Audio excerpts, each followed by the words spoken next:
ఇక్కడ మాతృభవన్లో మీడియా మిత్రులతో మాట్లాడే సందర్భంగా సమావేశానికి హాజరైనటువంటి సిపిఐఎంఎల్ యూడేమన్నది రాష్ట్ర కమిటీ కామ్రేడ్స్, తర్వాత ఇతర వాళ్ళ ప్రజా సంఘాల నాయకత్వానికి, కార్యకర్తలకు,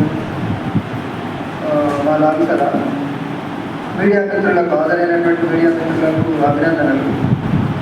అయితే మేము బహిరంగ జీవితంలోకి వచ్చినప్పటి నుంచి ఒక విషయం చెప్తున్నాము. మేము ఇప్పుడు బహిరంగ చట్టబద్ధ పద్ధతుల్లో ప్రజల సమస్యలపై పోరాటం చేస్తాం అనేటువంటిది చాలా స్పష్టంగా అన్ని వేదికలకి చెప్తున్నాం. అయితే బహిరంగ చట్టబద్ధ పద్ధతుల్లో ప్రజల సమస్యలపై పోరాటం చేయడం కోసం ఇతర వామపక్ష పార్టీని, ఎంఎల్ పార్టీలను కలవాలనేటువంటి కార్యక్రమం ఒకటి తీసుకున్నాము. అందులో భాగంగా సిపిఐ వాళ్ళను కలిసాము, సిపిఎం వాళ్ళను, పీస్ డైలాగ్ కమిటీకి, నిన్నగాక మొన్న సిపిఐఎంఐ మాస్లైన్ కాంగ్రెస్, రాష్ట్ర కమిటీ కాంగ్రెస్, ఈరోజు సిపిఐఎంఐ న్యూ డెమోక్రసీ రాష్ట్ర కమిటీ కాంగ్రెస్ కలిసినారు.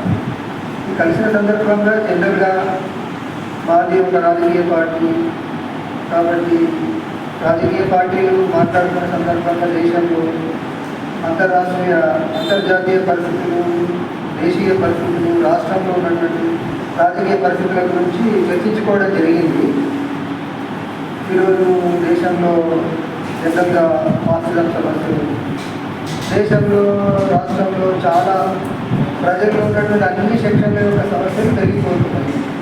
కాబట్టి ఏంటంటే ఆ ప్రజల సమస్యల మీద ఉమ్మడిగా మనం ప్రచారము, ఆందోళన, పోరాటాలు చేద్దాము అనేటువంటిది చర్చించుకున్నాము.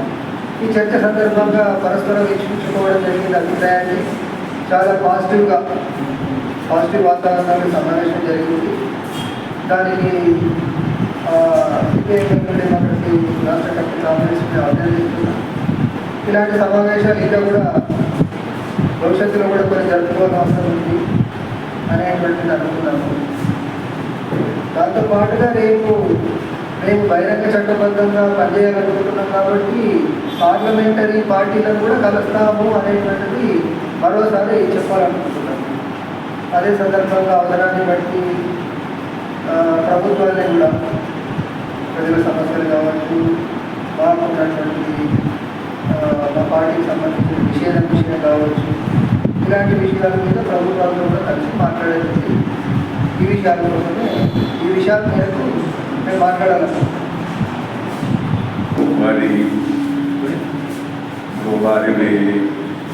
వారి సంస్థ బృందం తరఫున మాట్లాడారు.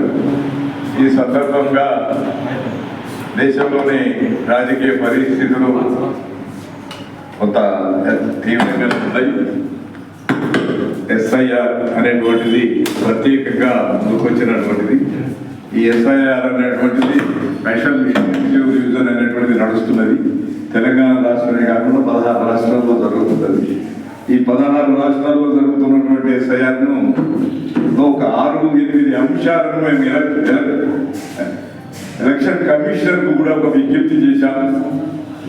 ఈ ఓటర్కు సంబంధించినటువంటి రివిజన్ అనేటువంటి ఆస్పెక్ట్స్ లో ఓటరు నమోదు అనేటువంటిది పౌరసత్వంతో లింక్ చేయకూడదు అనేటువంటిది. రెండవది బర్త్ సర్టిఫికెట్, రెండవది మరొకటి దాంతోపాటు వాళ్ళు ముందుకు తీసుకొస్తున్నటువంటిది శాశ్వతమైన నివాసం. ఈ 2 విషయాలలో కూడా సరళీకరణ కావాల్సిన అవసరం ఉన్నది. పోతే డేట్ ఫిక్స్ చేశారు. ఆ డేట్ ఒక 1 రోజుల్లోనే ఓటర్ లిస్ట్ నమోదు చేస్తే ఒక డెడ్ లైన్ పెట్టారు, ఒక డేట్ పెట్టారు. ఆ నమోదు చేసినటువంటి డేట్ 15 days లోనే క్లెయిమ్స్ చేసుకోవాలా. ఈ కాల పరిమితి అనేటువంటిది సరికాదు. ఈ కాల పరిమితిని కనీసం ఇది స్పెషల్ రివిజన్ అయితే దీన్ని ఖచ్చితంగా 6 మాసాలు దీన్ని గడువు ఇవ్వాలి. ఎందుకంటే తెలంగాణలో తక్షణమే ఎన్నికలు లేవు. ఎన్నికలు లేనప్పుడు అంత తొందరగా దీని కాల పరిమితి ఒక 15 డేస్లోనే దీన్ని పూర్తిగా చెప్పాలి అనేటువంటిది. ఎందుకంటే ఇలా బర్త్ సర్టిఫికెట్స్ సమస్యలు కానీ దాంతోపాటు ఇతర ధృవీకరణ చేసేటువంటి విషయాలు కూడా అంత తొందరగా తేలవు. 1987 ఒక క్రైటీరియా ముందడి తీసుకొచ్చారు. ఈ SIR 2002 ప్రాతిపదికగా ఈ మ్యాపింగ్ అనేటువంటిది కూడా సరిగా జరగలేదు. 89 లక్షల మ్యాపింగ్ జరగలేదు. దాదాపు 3,80 కోట్ల ఉన్నటువంటి ఓటర్స్ లో ఒక 89 లక్షలకు సంబంధించినటువంటి మ్యాపింగ్ జరగడం అనేటువంటిది ఇది రాజకీయ ఉద్దేశపరమైనటువంటిది.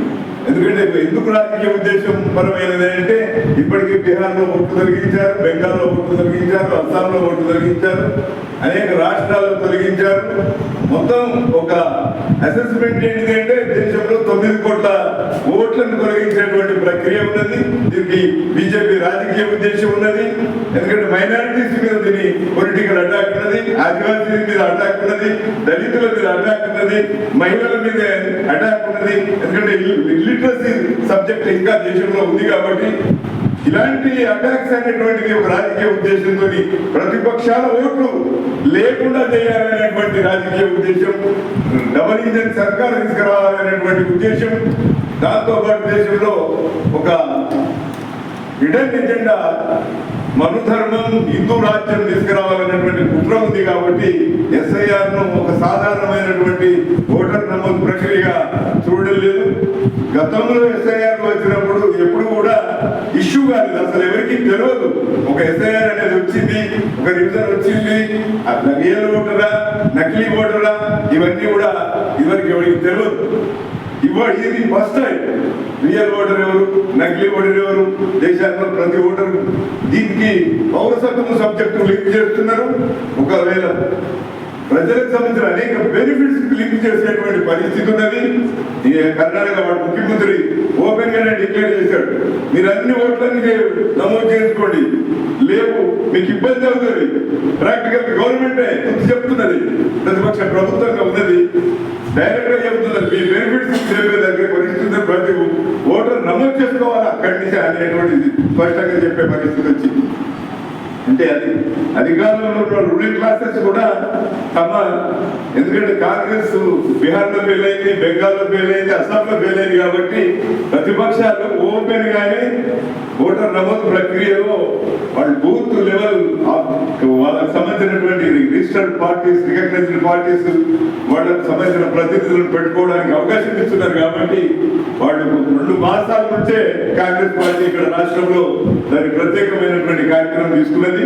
అందుకే SIR అనేటువంటిది కూడా ఒక political awareness, voter political awareness ఆయన నమోదు, దాంతో పాటు బీజేపీ యొక్క రాజ్యాంగ వ్యతిరేకంగా చేస్తున్నటువంటి ప్రజాస్వామిక ప్రక్రియ కాదు ఇది. అందుకొరకు ఒక టార్గెట్ గా మైనారిటీస్ ఓట్లను చేస్తున్నటువంటి ప్రమాదం ఉంది. కాబట్టి ఖచ్చితంగా ఓటర్లందరూ కూడా నమోదు చేసుకోవాలి. 18 సంవత్సరాలు వచ్చినటువంటి వాళ్ళు ఓటు హక్కు అనేటువంటిది నమోదు చేసుకోవాలి. ఇది ఎన్నికల్లో ఈ వ్యూహాత్మకంగా ఎక్కడ సంబంధించిన సబ్జెక్ట్ కాదు. ఇది ప్రజాస్వామ్య ప్రక్రియ. ఓటు అస్తిత్వం అనేటువంటిది దేశ పౌరసత్వంతో లింక్ అయి ఉన్నది, తక్షణ ప్రజల సమస్యల జీవితాలతో లింక్ అయినది. కాబట్టి ఖచ్చితంగా ఈ వేదిక ద్వారా ఓటర్ నమోదు ప్రక్రియలో రాజకీయ శక్తులు, ప్రజా సంఘాలు అందరూ కూడా చురుకుగా పాల్గొనాలా. అందుకొరకు ఈ సందర్భంగా SIR అనేటువంటిది మేము ప్రత్యేకంగా రాష్ట్రంలో న్యూ డెమోక్రసీ పార్టీగా విజ్ఞప్తి చేస్తున్నాం.